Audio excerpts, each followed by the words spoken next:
Oh, so we're gonna go over the basics of trumpet. Now, what we want to do is, first thing we have is our instrument in its case.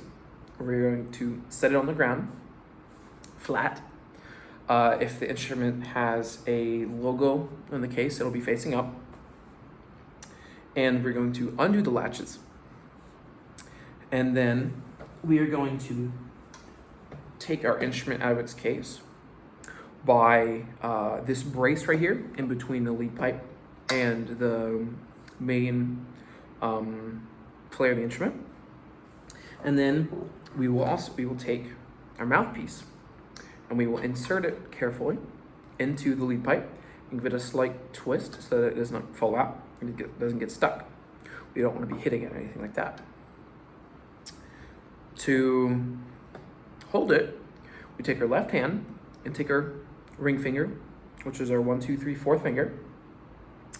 And on the trumpet, we have this little ring here, and we will insert our ring finger and our index, middle, and pinky will curl around the valve casing like this in third slide. And then our thumb will rest along this first valve casing, and our left hand will make a C shape with our thumb resting along this pipe here, part of the lead pipe, and rest on the first valve casing. And our pinky will rest either on top of this ring or inside of it. And our middle, index, and ring finger will go on the valves. Index for first, middle for second, ring for third. Next, to talk about the parts of the trumpet, we have our mouthpiece receiver, or lead pipe.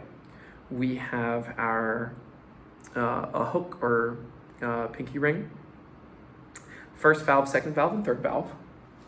We have our main tuning slide right here. Our water key or spit valve for the main tuning slide.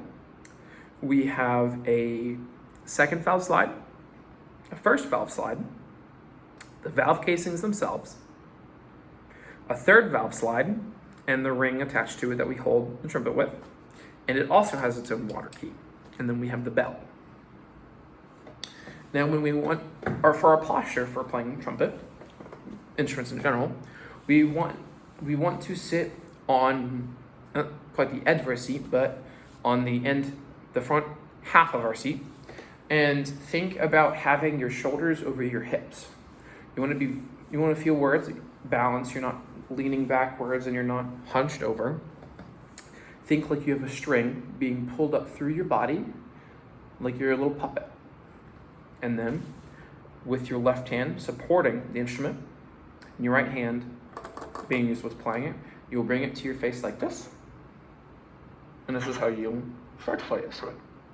Now, to produce an actual tone on the instrument, we have to develop what's called an embouchure, which our embouchure is the collection of muscles in our face that allow us to make tones on instruments. For brass, there's a couple muscles involved. So we have our tongue, our throat, our glottis, and we have our orbis orbicularis, which is the muscles we use in our lips to pucker like this. You can think of it almost like a drawstring bag on your face. To produce sound on an instrument, what we first need to do is think of the word, or rather say the word dim. Dim. Really lay into that sound. The face is nice and relaxed. The lips are slightly pulled forward. Dim. Dim. Then, the second aspect of it, the actual vibration part, we're doing is we're bringing our lips together and we're sending air through what's called an aperture, or the hole inside of our actual lips. And to produce tones and to change registers on this instrument, what we need to do is, for higher notes, we make the aperture smaller and send faster air through it. And for lower, we open the aperture up and we send more denser air through the instrument, and that will get us our lower notes. So for me to run through it would look like this. Dim.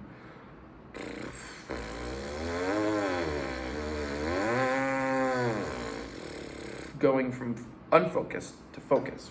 And on the mouthpiece, it will sound like this. And the speeding up and slowing down will sound like this.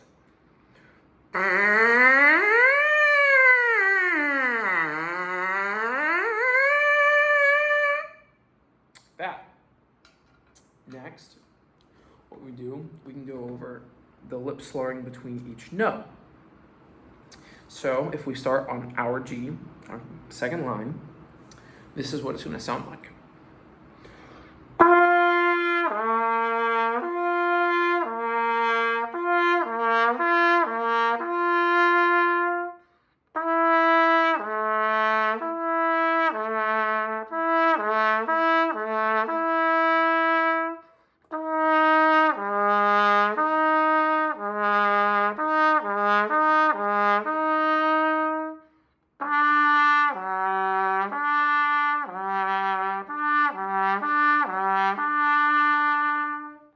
Sound like that.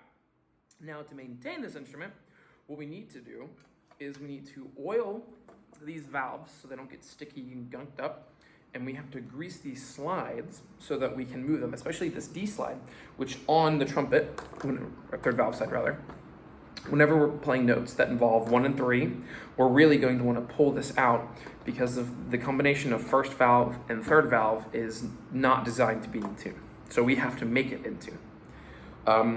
Going to tuning, the main tuning slide is made to adjust the overall tuning of the instrument. And what it does is it makes the instrument longer, which lowers the overall fundamental, which is the lowest note a given tube can play.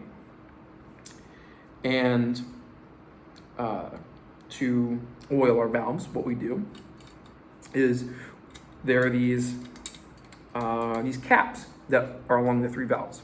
What we're going to do is we're going to unscrew it, and we're going to pull out the valve so you can see the metal underneath of it, and you might see a small hole. That's what the air actually travels through. And what you're going to do is you're going to take something like this valve oil, specifically valve oil, not rotor oil or anything like that, and we're going to take some, and we are going to drop a couple drops down onto it, into the valve casing. And then we slide it back in and screw it. And each of the valves will actually have a number on each of them for what valve they are. So you so you can tell if it's in line facing correctly and if it's in the right valve casing. And once you do that, you can work in the oil, and you should do this once a week or every day, really, if you want to keep your valves tip-top shape and keep them from calcifying or getting anything else on them. Now, for the slides, you need something called tuning slide grease. And what you do is, each one, mine might look a little different than yours. You take some of it, and you will undo one of the slides, and while pulling out the slides, depress or push down the valve that's associated with it so that you don't change any of the pressure inside of the valves themselves. And you will take a couple drops of your grease and will work that into the metal itself, and it should eventually free up and be easier to move. Next, what we have to do is I can demonstrate a chromatic scale, which is all of the given notes in 1 octave, and a couple excerpts from the Essential Elements book. So first I will do the chromatic scale, starting on C.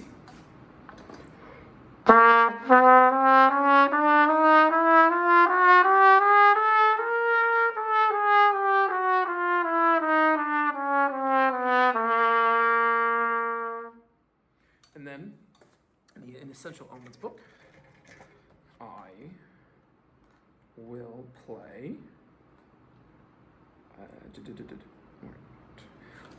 March Militaire for my articulate etude.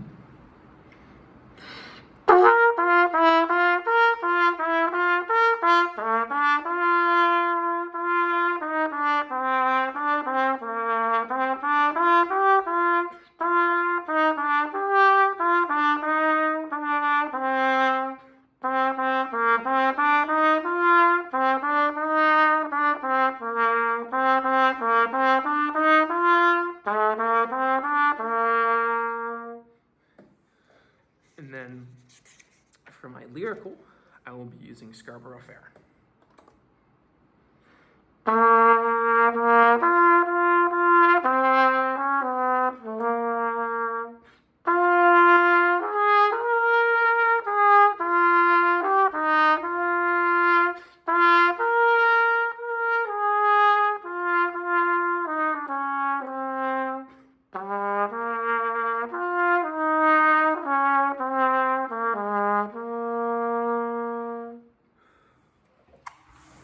To disassemble the instrument, what we'll do is we'll have our instrument in our hand, take our right hand, and lightly twist out the mouthpiece, place it in the designed hole that it has in the case, and then we would take our trumpet, making sure that we're holding onto it, and we will place it back in the case with the